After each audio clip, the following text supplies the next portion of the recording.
Hey everyone, and welcome again to Karen and Denny's Kitchen. Today we're still talking garlic scapes. Now if you want to freeze them and keep them for a long period of time, you're going to want to wash them and chop them up and all of that. So I have some garlic scapes here, and obviously the simplest way to do that is just with a knife. And you can chop up the flower heads of the flower buds to a size that you're content with. The stems, it doesn't matter. It's all edible, so just chop it up.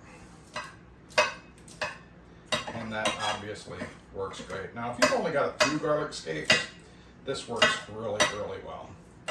But I gotta be honest with you, if I had to do this with the number of garlic scapes that I have every year, I would never do it. So, much easier than chopping them up. Let's just take those and put them in here. Much easier than chopping them up by hand.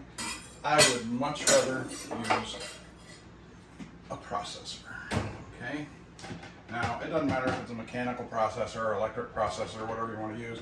I have a lot of garlic scapes, so I tend to use the electric one.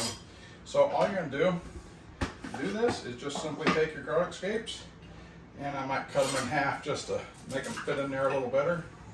Okay, just take a big handful, put them in here.